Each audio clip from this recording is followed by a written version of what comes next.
Feet flat like a pancake. Been told you need $500 plus orthotics to help with your overpronation? I'm going to show you how you can regain control of the arches of your feet without spending a cent. Take those feet from pancakes to croissants.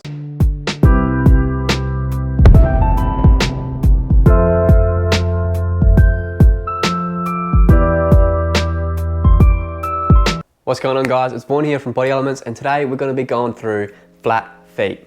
Flat feet, or Pes Planus, is a condition where the entire sole of the foot is in contact with the ground, so you have little to no arch. When someone has severely flat feet, it can indicate a lack of control of the arch of the foot, which can lead to high risk of injuries from your foot all the way up to your lower back, including your ankles, your shins, your knees, and your hips. Since our feet are our foundation, if you have a poor foundation, you're gonna cause problems upstream.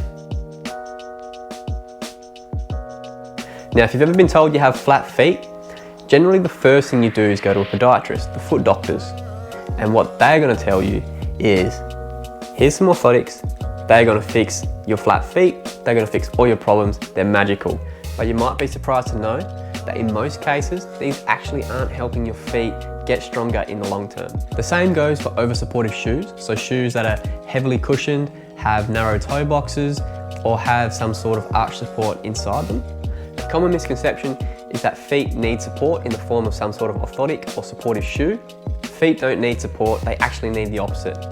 It's better for feet to have no support, because this way they can start to strengthen and become the feet they were meant to be. Too much support has been shown to worsen flat feet. So let's go through what causes flat feet and how we can fix them.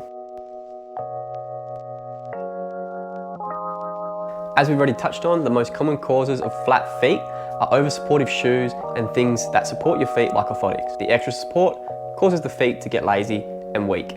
You probably notice kids have flat feet when they're born and they don't develop that arch until they're a bit older. If you put kids into over-supportive shoes and orthotics when they're young, that arch is going to have a hard time developing, and for some people it never develops, and that's why we end up with flat feet.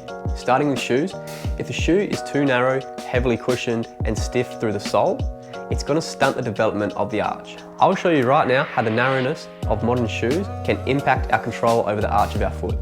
If I take my big toe and clump it up against all my other toes, you can see the arch of the foot is collapsed and I've got little to no control over it. Now, if I take that big toe, separate it away from all those other toes, you can see now that the arch of the foot has picked up and I've gained way more control over that arch. And as I touched on earlier, the stiffness and over cushioning of the shoe basically creates far too much support for the foot. It doesn't let the foot do any work. The lack of work, like any part of the body, is going to lead to atrophy, loss of muscle in the foot. Just like over-supportive shoes, orthotics exaggerate the support given to the foot. Orthotics can actually lead to weaker and more underdeveloped feet. If you've been given orthotics and it worked short term, but you're still having problems that you had before you got orthotics, I was in the exact same boat. I personally have been through about 4 or 5 pairs, spent about $5,000 on orthotics, and all they've done is just worsen my problems that I had before I got orthotics. The one time I found orthotics useful is when I injured my foot. I used orthotics to take the pressure off the foot when I was walking around during the day, but the problem is people leave these in long term. They are only a short-term solution if you've got an injury. You need to find a way out of them. The other thing that's commonly overlooked that can affect your flat feet is the operation of your hips. I just want you to do a quick test for me. Stand up and I want you to cave your knee in. Do you notice the arch of your foot has pretty much collapsed? Now, I want you to draw that knee out. Once you've drawn that knee out, you might notice the arch of the foot has picked up a little bit. This is how control of the hips can impact the arch of your foot. This is mainly due to weakness in the gluteus medius or a lack of internal hip rotation. It may also explain why you stand with duck feet or really out-pointed toes. Let's not forget, another major cause of weak and flat feet is having poor balance. So I use balance training tools such as the balance beam to improve my balance while I'm barefoot. This is not only going to help the operation of your hips, controlling your knee, but it's also going to help the operation of your foot and your foot arch. We'll go through now how to prevent all the things that we just talked about and how we can fix them if they've already caused you to have flat feet.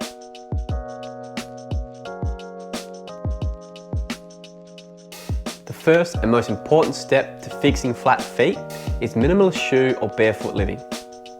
As I mentioned, over-supportive shoes and orthotics are going to cause weaker feet.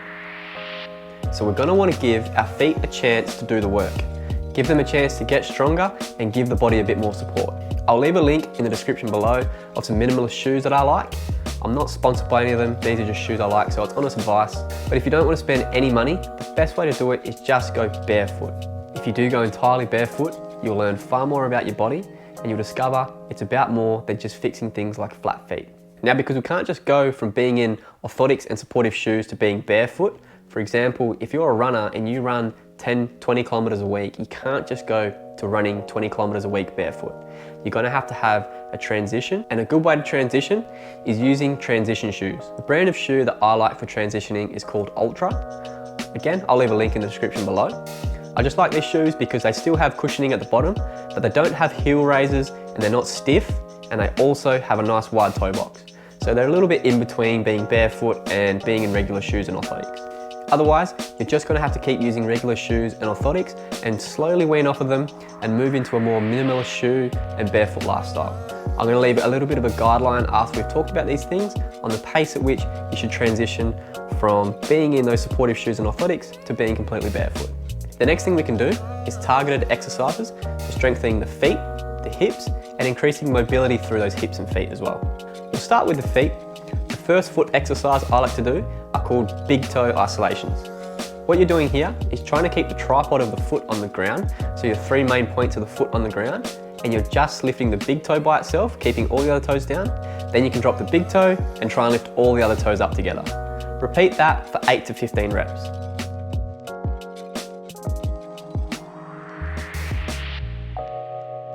The next exercise is called a toe piano.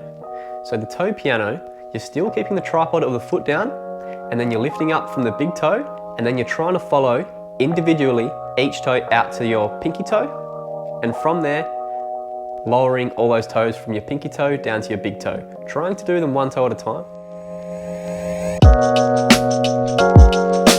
Once we've done some exercises to strengthen the feet, we can then stretch the feet out. A good stretch for the feet is using these toe extension sits. With this exercise, we're going to start in this toe curl position. You're going to come down, sit on the heels of your feet, and you're just going to stretch through those toes for about 30 seconds. You want to do this for 3 to 4 sets, trying to reach a total of 1.5 to 2 minutes. Now we'll move on to the hips. As I touched on earlier with the duck feet, the thing you're going to have to manage here is your internal hip rotation. Now, because this is quite extensive, I've got another video on how to fix duck feet, and it goes into deeper how to work on your internal hip rotation. Check out that video and try and use those exercises in accordance to the guidelines I'm going to give you. And with the glute medius, the strengthening exercises I like to use is called the crab walk. So you get a resistance band, put it just above your knees, around your thighs, take a partial squat. The deeper you squat down here, the harder this is going to be. Then leading with the knee, you're going to take a step out and then follow with the other leg. Repeat that for 10 reps on each side. Now we can't forget the soft tissue work. If you've got a little lacrosse ball or some sort of hard tennis ball, golf ball, you can use these on the bottom of your feet. With this, we're just going to roll the foot over the ball forward and back, and we're also going to wipe the foot left to right, sitting on the heel. You want to put a fair bit of pressure through this to know that you're getting a bit of result out of it. Stop on tight spots and put a bit of weight through it if you have some really tight spots. You want to accumulate a total of 2 minutes each side. Eventually, you should be able to stand on one of these trigger point balls with your full weight over the foot. The last thing I'm going to recommend for fixing your flat feet is challenging your balance somehow. As I talked about earlier, we can use something like a balance beam to challenge your balance and strengthen that foot and improve that foot to hip connection. I'm going to send you to another one of my videos because I've done one on this recently that goes far more in depth about what you can use for a balance beam, how to use a balance beam, and how it's going to help. If you're serious about fixing your flat feet, you'll find a way to challenge your balance. With all that tied off, I'm going to show you my guideline table that you can fit it all into and create your own little program.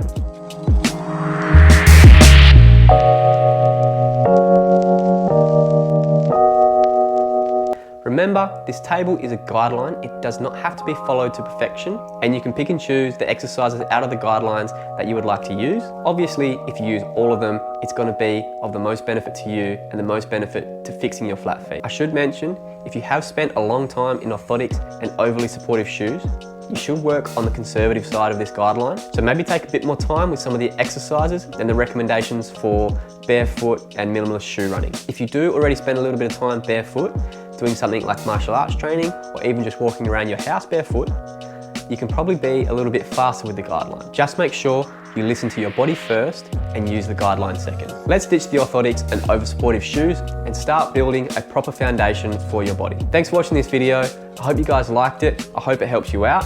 Don't forget to like, subscribe, leave a comment if you can, and I'll catch you guys next time.